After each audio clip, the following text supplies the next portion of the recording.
Moura Rivka et aujourd'hui on va compter le Homer ensemble et je vais vous raconter l'histoire d'un grand sadique, Rabbi Akiva. On répète? Rabbi Akiva. Et on y va. Hier on était le 12, aujourd'hui nous sommes le 13e jour du Homer. On le barre, hop, hop, et on répète. Aujourd'hui, nous sommes le 13e jour du Homer. Ce qui fait une semaine et 1, 2, 3, 4, 5, 6 jours. 6 jours. Et oui, maintenant on peut le poser.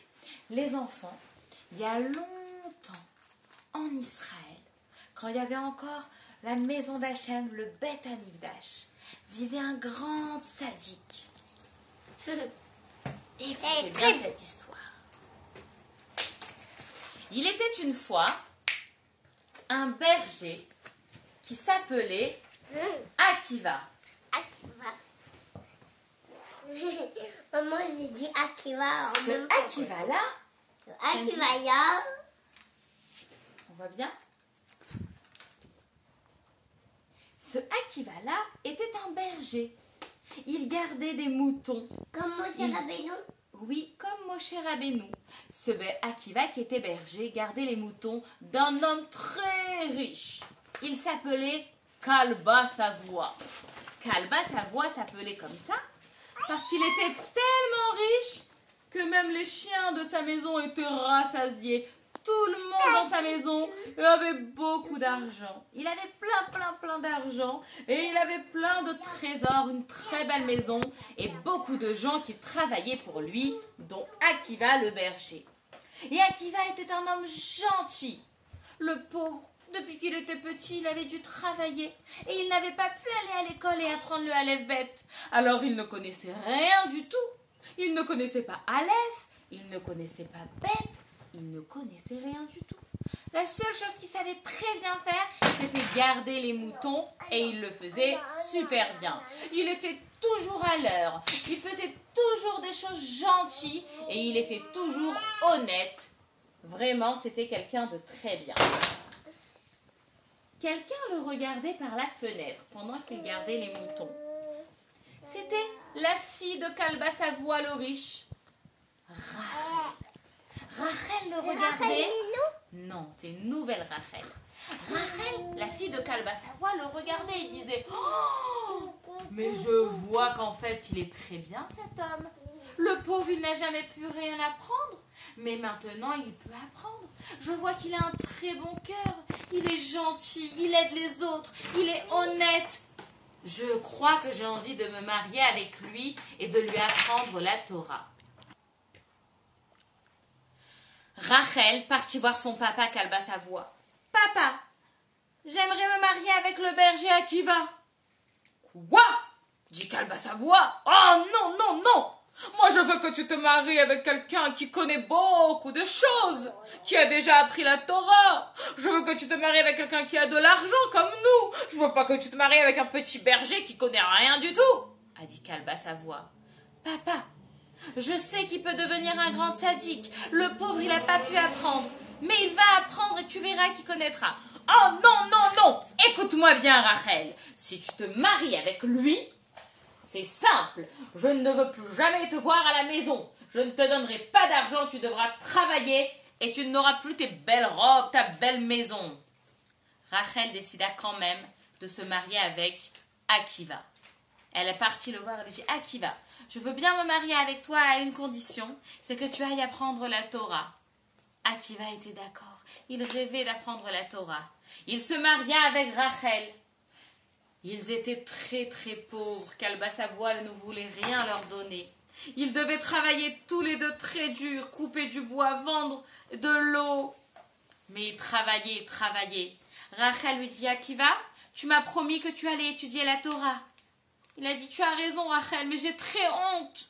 Tu sais, à chaque fois, si j'y vais, je vais aller dans la classe des bébés. J'ai honte. » Rachel, elle lui a dit: « Regarde, mon chéri. Au début, les gens, ils se moquent, mais après, ils s'habituent. Il faut pas écouter quand les gens, ils se moquent de toi. C'est juste de la méchanceté. Il faut étudier la Torah. » « Tu as raison, ma femme, lui a dit Akiva. et il a décidé d'aller apprendre la Torah. Il s'est retrouvé dans la classe avec des tout petits enfants. Oh, et il apprenait tous les jours. Aleph, Bet, Vet, Gimel, allez. Il n'avait pas honte, même s'il était avec les petits. Même s'il y en avait qui se moquaient de lui, il continuait. Mais un jour, il en a eu marre. Vraiment, c'était difficile. Il se disait, j'arrive pas à retenir. J'apprends Aleph, Bet, Gimel et le lendemain, j'ai tout oublié. C'est trop dur de se souvenir. Il essayait encore et il oubliait. Il essayait, il oubliait. Il a dit, mais comment je vais faire? Je me sens frustrée. J'essaye et j'y arrive pas. Ça me fait sentir frustrée. Alors, il a dit, je vais continuer. Et là, il a vu quelque chose de magnifique. Il a vu quoi? Alors qu'il se promenait, il a vu que de l'eau tombait tous les jours sur un rocher et avait fait un trou. Il a dit, quoi? De l'eau liquide? Elle a fait un trou sur un rocher dur? Comment ça se fait? Et il a vu qu'en fait, l'eau, elle tombait tous les jours, tous les jours, tous les jours, de petites gouttes, sans s'arrêter. Il a dit, eh ben c'est pareil. Moi, je vais faire que la Torah, elle rentre tous les jours, tous les jours, tous les jours dans ma tête. Et à la fin, elle va rentrer, même si ma tête, elle est dure et que j'arrive pas à retenir. C'est sûr qu'à la fin, je vais réussir. Comme l'eau, elle est rentrée dans le rocher, la Torah, elle va rentrer dans ma tête. Et c'est vrai. Il a tellement bien appris qu'il a réussi à connaître tellement bien la Torah que c'est maintenant lui qui était devenu le moré qui enseignait à tous les élèves. Il y a plein d'élèves qui sont venus et qui ont voulu écouter sa Torah. Il y en avait des tonnes et des tonnes. Ils venaient de tout Israël. On veut écouter Rabbi Akiva. C'était plus Akiva, c'était Rabbi Akiva, le grand tzaddik Rabbi Akiva qui enseignait la Torah à tout le monde. Venez, on écoute Rabbi Akiva, c'est hyper intéressant, il connaît plein de Torah. Et alors, pour apprendre encore plus de Torah avec des grands tzaddikim, il a dû partir de chez lui et sa femme Rachel, elle était d'accord. Il est revenu après des longues années chez lui. Il était resté 24 ans loin de sa maison et c'est alors qu'il est arrivé avec tous ses élèves pour entrer à la maison. Les élèves ont vu approcher une femme. C'était Rachel, la femme de Rabbi Akiva. Ils ont dit, hey, attention, ne t'approche pas du tzaddik. Mais Rabbi Akiva dit, non, non, non, c'est elle la couronne de ma Torah. C'est grâce à elle, chaque mot de Torah que je connais, c'est grâce à ma femme Rachel. Vous devez lui dire merci parce que tout le monde, je vous ai appris la Torah grâce à Rachel. Et il y a un homme qui est venu en pleurant. Akiva, c'est moi, Kalba Savoie, le papa de Rachel. Je suis venu te demander pardon. J'ai compris que je n'avais pas raison. Tu es devenu un grand tzaddik, tu as appris beaucoup. C'est vrai. Bravo, Akiva.